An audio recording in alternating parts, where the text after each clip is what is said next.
everybody. Welcome to I don't know what that means. Yeah, hi.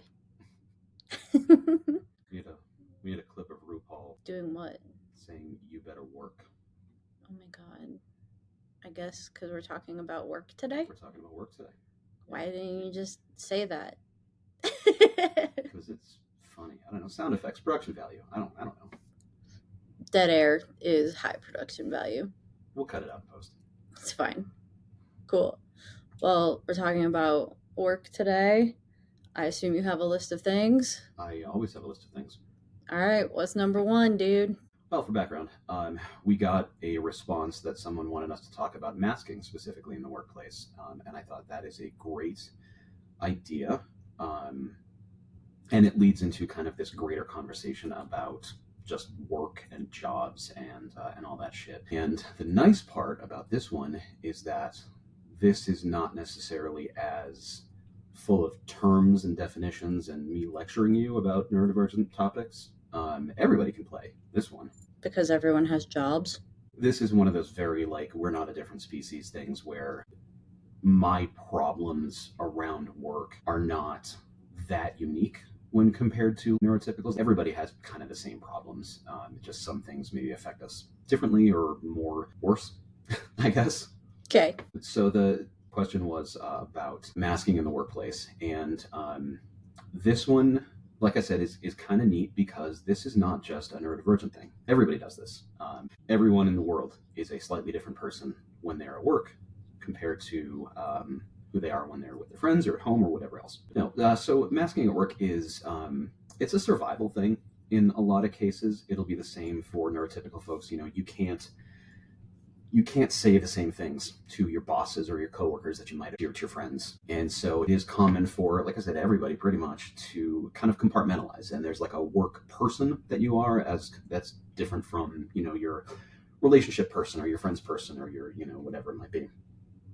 So a lot of us neurodivergents, we kind of do it, like I said, as kind of a safety thing, as kind of a survival thing. And this is true of masking in almost any context, but it's especially true at work, particularly around like your superiors or people like that, because these are the people who decide whether you keep that job. Societally, we don't really allow people to be weird. There's like a way that people are supposed to be, especially in the context of the workplace, where you're supposed to be quote unquote professional or whatever else. And a lot of folks who are neurodivergent fall outside of that spectrum for any number of reasons. And so we all tend to kind of do it a lot. What do you think is the difference between like specifically masking like neurodivergency and, like you said, like quote unquote being professional? There isn't really a difference in the mechanism, but yeah, there's this expectation, like I said, of kind of professionalism, and you're not supposed to be like a person in a lot of cases, especially if you have kind of low level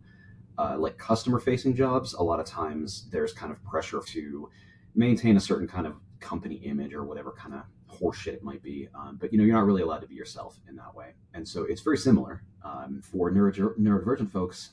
It's less about concealing parts of your personality, and it's more about concealing things that are obviously neurodivergence traits, right? So trying not to stim in front of people, trying to be like upbeat and kind of customer servicey. There's that very like, sort of friendly kind of thing that's expected a lot of times, and a lot of us aren't like that naturally, so we have to throw that in the mask and make an effort to seem friendly and approachable and customer servicey. A lot of us are not naturally social, especially autistic people are not necessarily naturally social. So like things like small talk are really hard, and you have to like force the small talk. So there's a degree of kind of the sameness, right? Everybody, again, especially if you're in those kind of public facing servicey jobs, there's emotional labor, which is like letting people shit on you and be terrible to you without like standing up for yourself. And that's absolutely a thing for everybody. It sucks, honestly. Mm-hmm. It sucks having to stand there and be shit on by someone, because you don't have the right book that they wanted or whatever. Like kind of, that's a very kind of retail-y perspective, but it's not dissimilar even in like a fake email job. You have to respond to emails in a certain way, and you can't be like, you don't get to talk to me that way. You just kind of have to stand there and take it. That's a really hard thing for anyone. I don't think I know anyone who like just lets that roll off, untouched. Especially with ADHD people, we might have some impulse control issues where if someone is shitty to us, like our knee-jerk reaction is to just be like, hey, fuck yourself, and you got to keep that kind of thing under wraps. For autistic people, it's just that, like, it's always emotional when someone's doing that, and so you have to fend off this person's emotions and not absorb all the weight, all the like negative emotion that they're dumping on you. I don't know if you know this, but like, are there higher stats on people losing their jobs more frequently because of that? Because it seems like you said, like bosses expect you to like fall in line most of the time, and obviously difficult for you. They're not going to keep you around in a lot of cases where they just get another body in here to do the same job. That is a really good point that kind of underlines like two or three of the things that I do want to talk about. But yeah, I don't know if there are statistics specifically on like people losing jobs. I read somewhere, I don't know what the source was on this. I don't know how canonical, how true it is, but I read somewhere that something like 20% of autistic people are like capable of holding jobs in the modern world. And That's like really low. it's incredibly low. Hmm. And being inside the house on that particular one, I get it. I know a lot of people who have higher masking needs or higher support needs who have just had like a succession of jobs because they can't keep them for a lot of these reasons. And exactly that. I think when you get like, I was going to say neurotypical bosses, it doesn't necessarily have to be neurotypical people, but when you get people who are in managerial positions in a very specific, like kind of corporate culture, it's very much exactly like you said. It's easier to just get rid of them and get somebody else in. Yeah, I mean, I'm thinking personally, like I have lost two uh ND coworkers because, well, we just did. They can't hold their tongues, they can do the same job somewhere else, and like why suffer through it, right? So like I'm kind of a little bit envious of them, but at the same time it's like I don't know. I get it. Yeah, and that's from the other direction. That's people who chose to leave the company Yeah, because exactly. the environment was awful, as opposed to people who were let go for for neurodivergence reasons. And that actually kind of brings me into one of my next points was like just being neurodivergent. We have trouble with the work environment in a lot of ways. I I couldn't possibly name every way that the workplace sucks, for neurodivergent people. And again, a lot of these are very similar for neurotypical people, but we struggle with things in a different way sometimes. But for me personally, the ADHD side of the house hates to be bored. It needs novelty, it needs immediacy, and it needs to be interesting, whatever the work is. So if something is like the same shit over and over and over again, I'm exhausted by it. It bores me silly, whatever.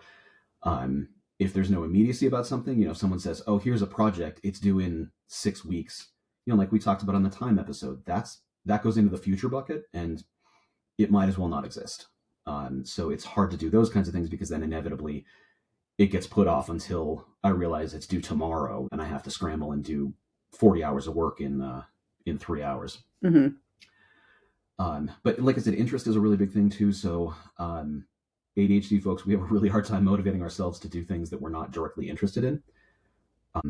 I did not move into the industry that I moved into because I care about it. I fell into it like a lot of people who have like tech jobs, I don't know anyone like that. Right, exactly. Go on. Well, I mean, you did go to like a boot camp and then try to get, a coding job and whatever. So the difference there is that even if you don't care about the things you're doing, at least you made like a concerted effort to get to where you are. Sure. You know, for me, it's been a series of like accidents, honestly. So yeah, I mean, I have a job that sometimes has downtime that I don't super know what to do with. And because of the ADHD, I'm like, this is the worst. Like, being bored is worse than being like stressed with too much to do. Is kind of how that part of my brain works. It's like I would rather have five things that are on fire, because that kind of immediacy and pressure makes it a lot easier for ADHD to go to work and to get shit done. Um, I think a lot of people who have ADHD can probably relate to that, to the notion that if something is like low pressure, then like it's never going to get done. But the moment there's, a sort of Damocles string unraveling over my head, now I can do it. There's a fun like cycle of negative reinforcement there, where eventually you get to the point where you actually can't get anything done if something's not on fire, because like you don't have the motivation provided by that vast anxiety, which is not a great state to be in the workplace. But over to kind of the other side of the house, the autistic part of my brain, it wants routine. And so a lot of times, particularly if I'm in the middle of a task and someone says, hey, I need you to do this other task, my brain is like meltdown time, because I'm busy, I'm doing a thing, Mm-hmm. I don't know if this is a universal thing, but it can be hard for me to be like, okay, I accept this new thing that you need me to do, and now I'm going to put it over here and I'm going to finish what I was doing. I think that part of this is maybe like a neurotypical communication thing. There's this sense that when I give you a task, that's your priority, right? That my giving you this task means that this needs to be at the top of your list. And I don't know if that's just the way that I interpret that sort of thing. I feel like that has to be an individual thing. Because likely. if somebody doesn't say this is your priority, like, why would you assume? Right. I feel like it's weird for you to assume things, honestly. Yeah, I do tend to do that. Make assumptions about what someone might mean or what someone might want. I've learned that there's often a lot of subtextual stuff and like things behind the thing, questions behind the question or whatever. And so I try to anticipate those as best I can. But the problem is I can't always anticipate correctly. It's like I have a bowl full of strips of paper, right? And I'm just pulling out qualifiers and things at random, because this is another thing that I'm sure people can empathize with. I have learned that asking questions is often interpreted as me being defiant or being rude or whatever. You'll hand me a task to do and I'll go, oh, okay, and then ask a question about it. And I think for some neurotypical people, especially people in positions of authority, those questions can be interpreted as pushback, as like defiance. I mean, I get your point, and while I don't think you're wrong, I think that is the mark of a weak leader. It's not a neurotypical versus neurodivergent person thing, because if you think people are trying to like fucking question your authority by getting clarification, you're a fucking idiot. Right. The other side of that coin is I'm asking you questions because you left something out. Yeah, or like, I just want to make sure it's right. Like, what the fuck is wrong with that? Nothing. Right. And so those kinds of clarifying questions, and that's another big thing that I actually didn't specifically have on the list, but will come up for a lot of people, especially autistic folks, is like, we very frequently need really explicit instructions, and more than neurotypical folks realize a lot of time. I, not too long ago, wrote a training document basically on how to do one specific set of tasks. Mm-hmm. And I wrote the training document that I would have wanted, which is different from the way that I was actually trained. So the trainer that I had, was great, but is a neurotypical person and does not necessarily think in explicit steps the way that I would. It was like a screen share thing, and they were like, open this website or whatever, and I was like, okay, like I don't know how to get there. I don't know what you're talking. I've never done this before. So I'm missing that information. And then we'd get over that, and then they'd be like, okay, now click on this. They see my mouse not moving, they see nothing happening on the screen, and I was like, I'm looking around for the thing. Like, can you tell me where that thing is? Is it hidden behind a menu somewhere? If there's a big green button, can you say the big green button in the top right corner or whatever?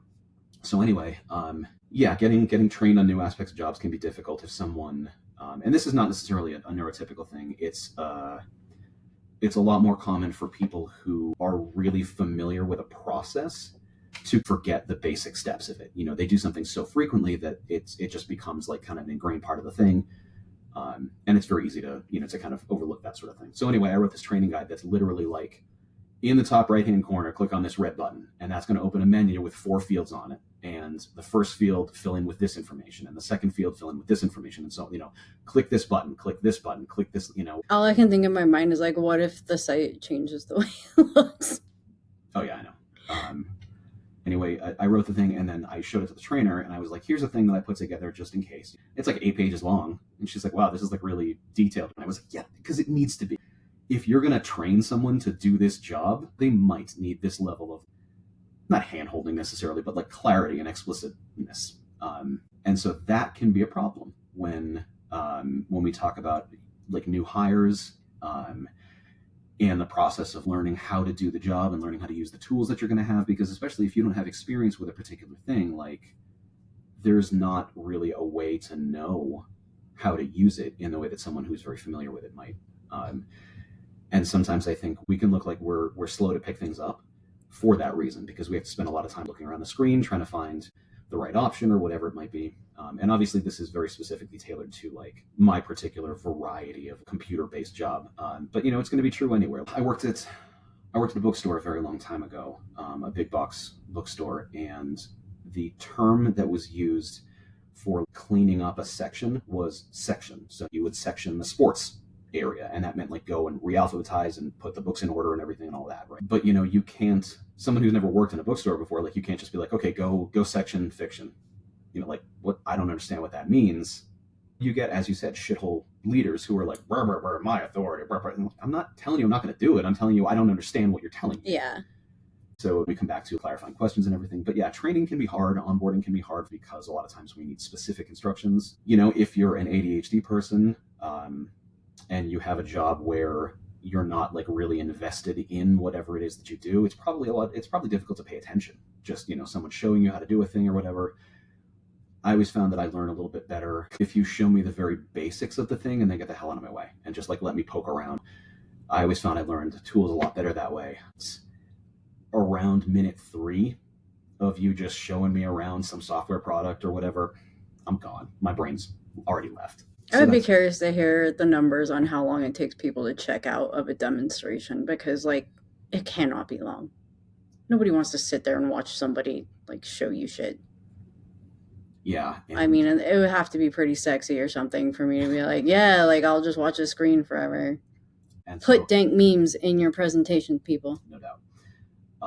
But yeah, you know, in a kind of office-y, computer-based sort of fake email job kind of environment, that's a great example. Is like, it's not engaging, and what you're telling me, like what you're saying to me, is exactly what I see on the screen, and therefore it's not like interesting. It's not any new information.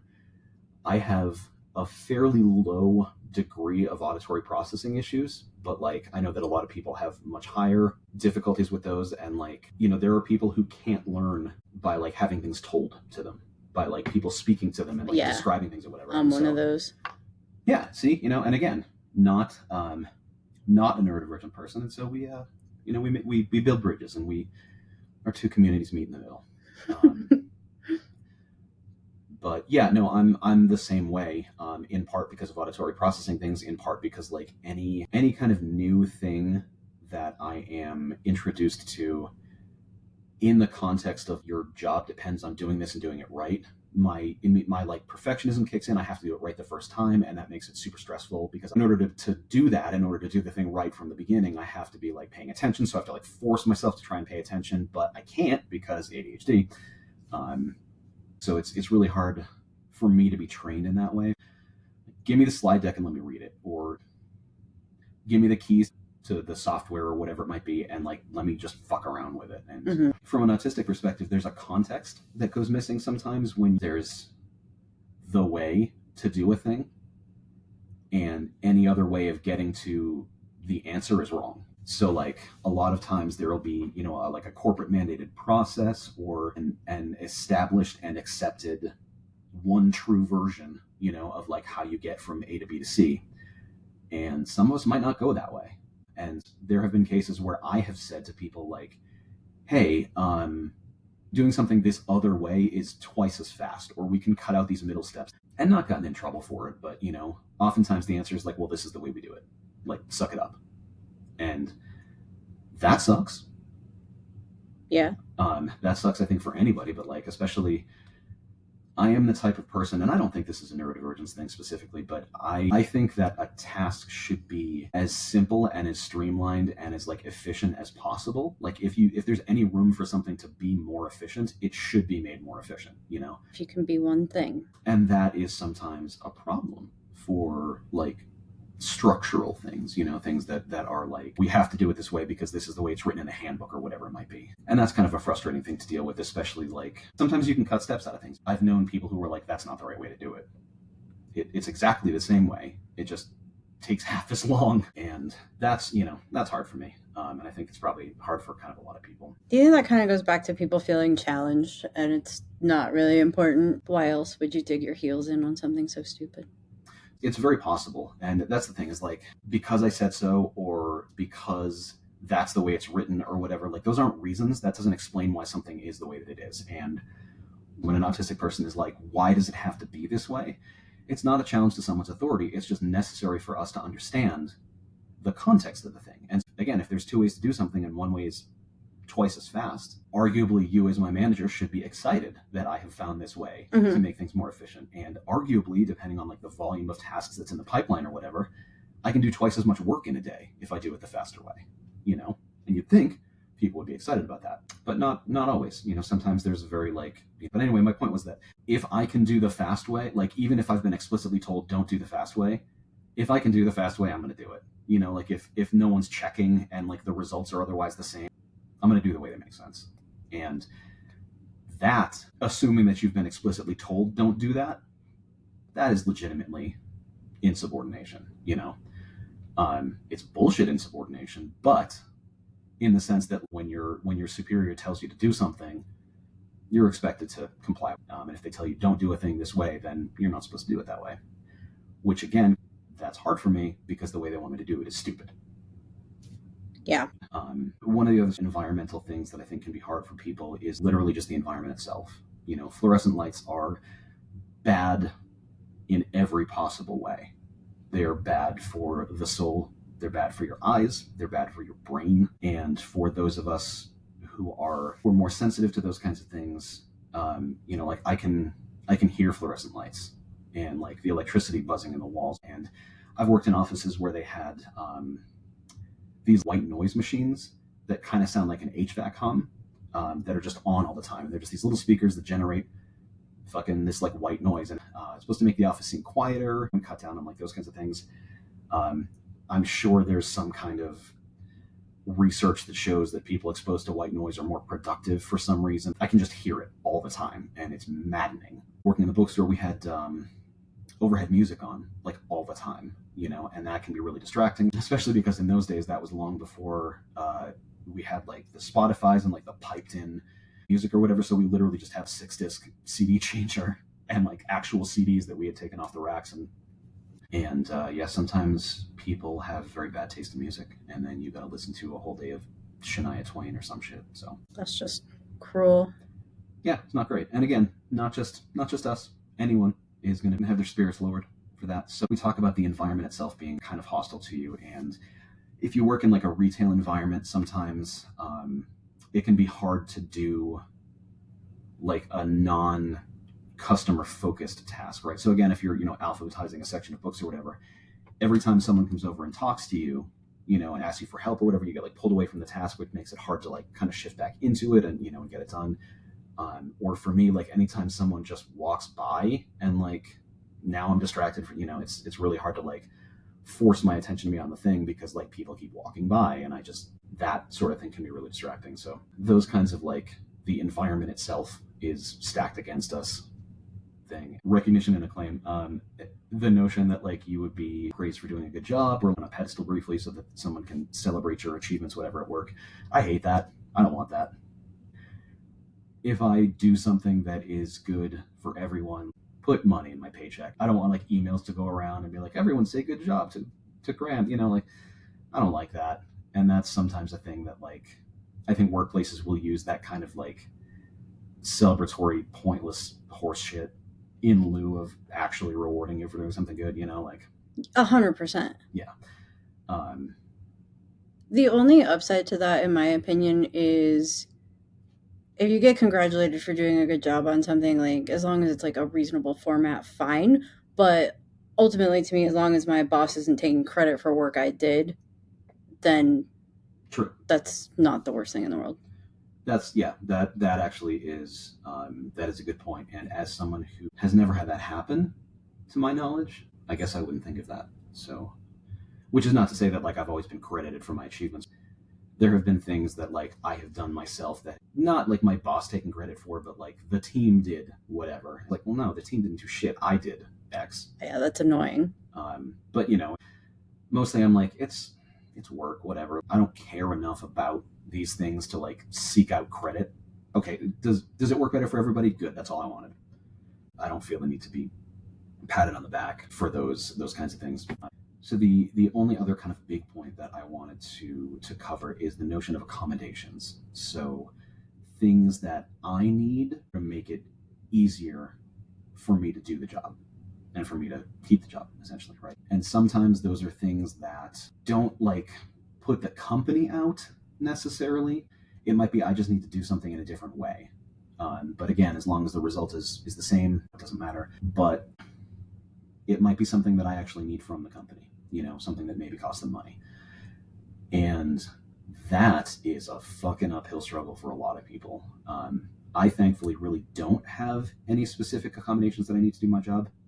If I had to point to anything about my working situation that could be considered an accommodation, it's that if I were told tomorrow that I had to start going back into the office, I would tender my resignation on the spot because I will never work in an office again. I mean, I don't know, maybe $250,000 a year, you know, or like that sort of thing. But the concept of having to waste a bunch of my already limited time on things like getting dressed for work and commuting to work back and forth and just being in an office again with the fluorescent lights and all the weird noises and other people around and everything else, like I can't do my job effectively in that kind of environment. So that could arguably, I guess, be considered an accommodation for me and probably one that my company would not love to provide me. You know, I'm fortunate in that there kind of isn't a local office. The closest place that I could go into is maybe 45 minutes to get over there, like all the way on the other side of town. But there's absolutely nothing that I can do there that I can't do here. Well, that's true for both of us, and we are both lucky to have jobs where we can work from home. Literally, anyone working for a tech company that says you have to come into the office, like, why are they just lighting money on fire? Right. Like, there's such an aspect of like that is not necessary, that it is ridiculous. Right. You know, get out of your contract, people. Or sell the building if you own it. Your, you know, real estate based entrenchment does not constitute an emergency on my part. I firmly believe that the only people who absolutely have to go into a space are people who need to physically touch something in that space. You know, if you work in retail. Well, I mean, like if there were like 5 screaming kids in one of the rooms in our house, like we would be like, I gotta go to the fucking office. I can't work here. Like, I get it for those people, but well, sure.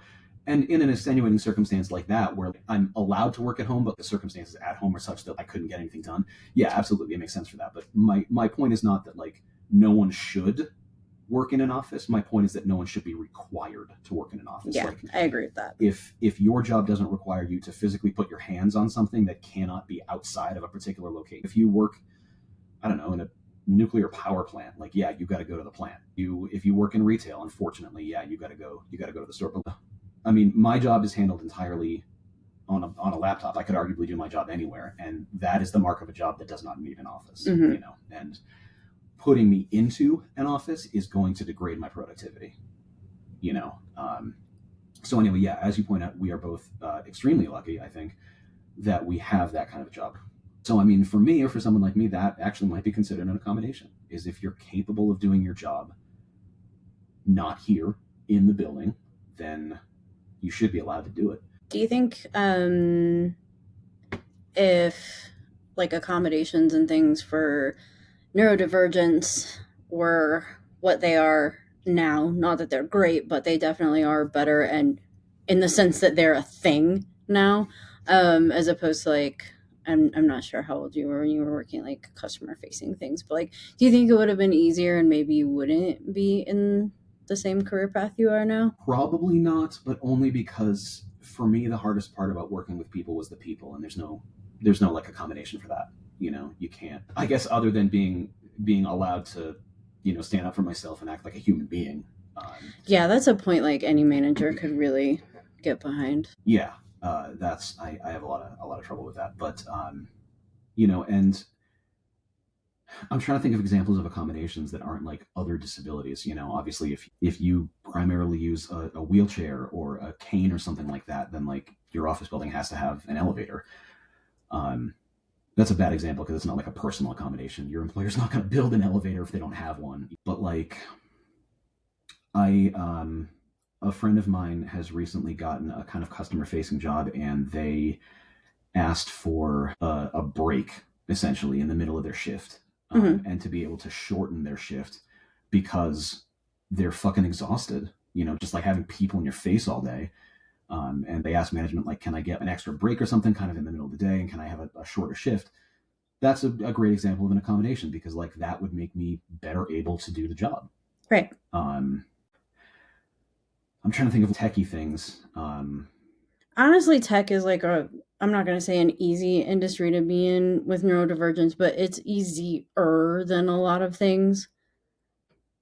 Literally, the only things that I hear my coworkers and friends get in trouble for is like trying to check the way they say things before they say them because that, trademark shoot from the hip honesty does come out kind of like hostile in some situations, intentional or not. And the rest of the time, honestly, I feel like it kind of lends itself to being not a disadvantage in a lot of ways. Like they're some of the most talented people I know in tech. Yeah, absolutely. Bold is the word that my manager once used to describe my communication style. Um, Like hot sauce. Well, bold flavor. She very much meant like, don't be a dick. No, not really. I think that she was just sort of acknowledging that like I do tend to have a very sort of direct, blunt, maybe sort of a style in like text-based communication. So this was specifically about we had some people being d-bags in our like official company forums about a big change, and I got sick of it.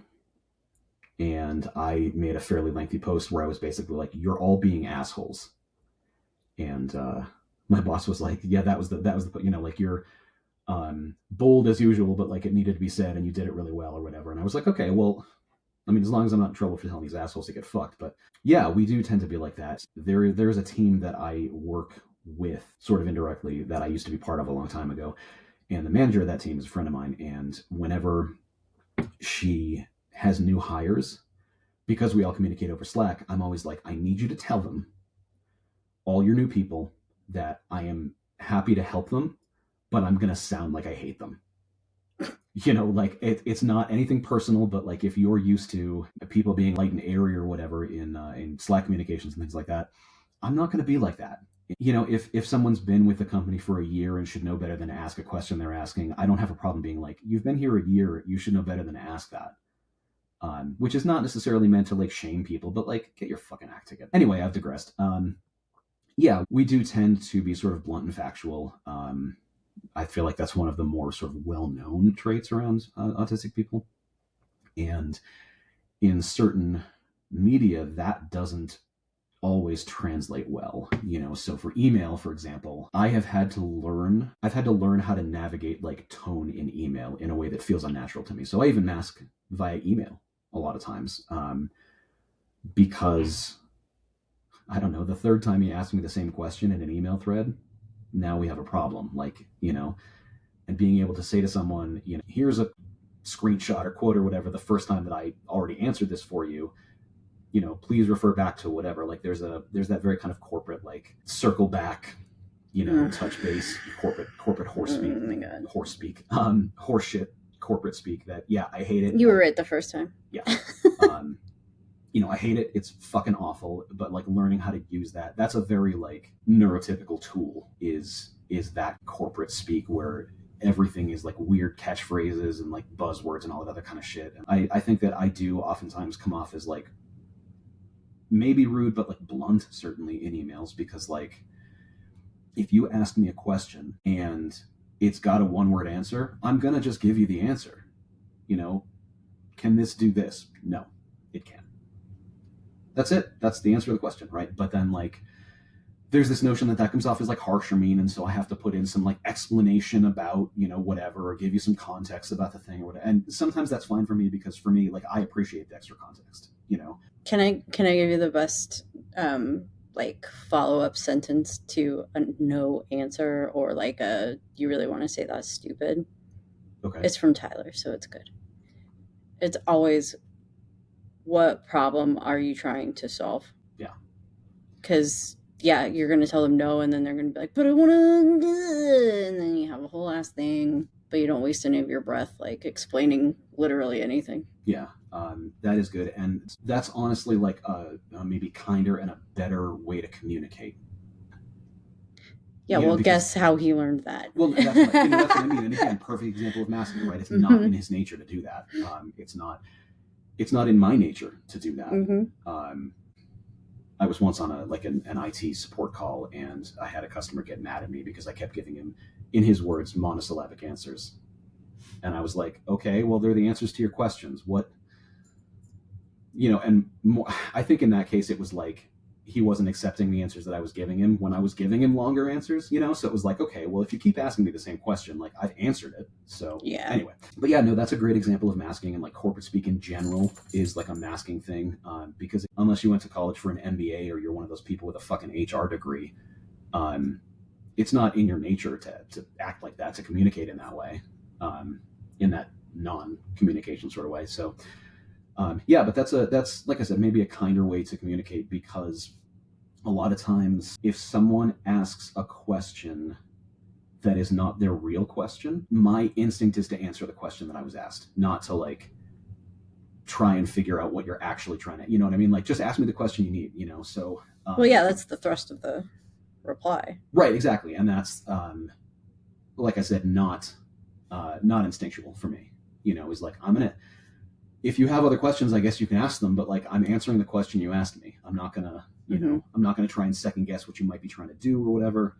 I have no patience for that kind of thing. Like, ask me the question you need the answer to. So yeah, I don't know. Work is hard, and really big point that I forgot about entirely until right now. Graham's gonna be clipping up this audio. Yeah, this is gonna be a mess. No, and actually, one of the really important points that I think people maybe don't realize is the ADA, the Americans with Disabilities Act, protects autism, protects autistic people. So, if you are an autistic person and you are subject to the laws of the United States, you are protected by the ADA, and that will cover things like accommodations. So if for some reason you ask for accommodations at work and they won't give them to you, and it's like a reasonable accommodation, you know, something that is not going to put them out or require them to build an elevator, you can potentially wave the ADA around and maybe get that accommodation for yourself. Does that mean you can charge with like unlawful firing if like people are like, you're having insubordination and blah blah blah, but like you're literally just not? I know that's a like kind of he said she said situation, but yeah, I don't feel comfortable talking about that because I have no idea. If anybody knows, let us know. Yeah, I think that it's very hard to prove is the thing. You'd have to get like audio of your boss being like, I'm Mike Smith and we're firing Graham because he's autistic or something. You know, it would have to be like really, I don't think that you can. I don't think that's how the law works, but I think that you have to prove it like pretty hard. Sure. And so as long as there's like a paper trail from the company's side that says like, we wrote him up for insubordination 5 times and whatever, then like from a legal perspective, it looks like, oh, well, this guy's just an asshole. You know what? Well, yeah, if anybody knows, let me know, because like there was a time when people would say the same kind of thing about sexual harassment and like you just couldn't do anything about it. So right. I'd be curious to know more. Anyways, thanks. We shouldn't have to do this. And one of the worst things about the ADA is that compliance is technically voluntary. So the ADA doesn't proactively protect us in any way. It just gives us something to fall back on when we get screwed.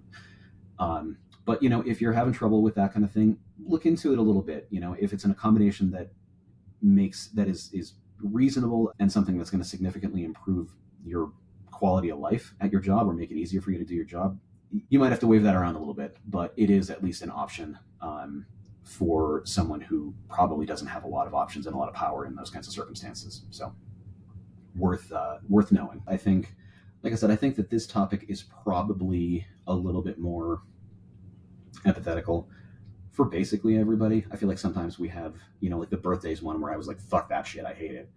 I don't know that that's the average reaction. I would be curious. We haven't gotten a lot of feedback, so if you've listened, we'd love to hear what you think and what your opinion on birthdays is. Or anything that we've talked about. Accurate.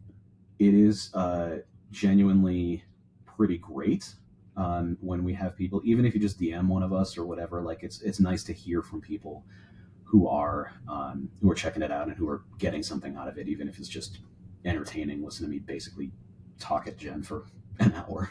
What would be even cooler is if you rated and reviewed, though.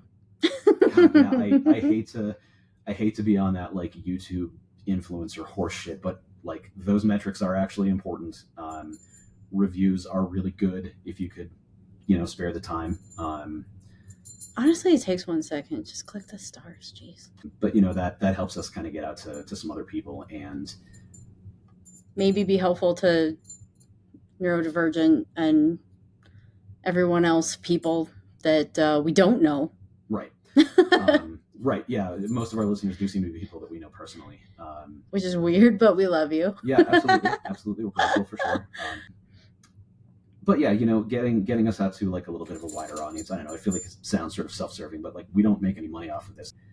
We've had a lot of response. Everyone's like, but it's so professional. Oh my God. This is the most half-assed podcast I've ever listened to. I dare you to listen to it. Well, I gotta edit it somehow. But no, the point is that like I said, we're not making any money off of this or anything. We've had a lot of feedback from people saying things like, this was helpful. We've had responses have been people who are neurodivergent and been like, this actually was really like relatable, and a lot of it made a lot of sense, and maybe gave me some insight into my own shit, whatever, which is great. Yeah, I've had people tell me that like they asked their partner to listen to it. So like, yeah, that's nice. So absolutely, it does feel nice. And my impression of the world right now is that it's terrible and awful. And so if we can make that a little bit less so, that's delightful, and I would feel good about that. And you can feel good as part of that process by like and subscribe. But no, we really do want to solicit suggestions and topics, feedback, whatever you've got. We're open to questions specifically that you have.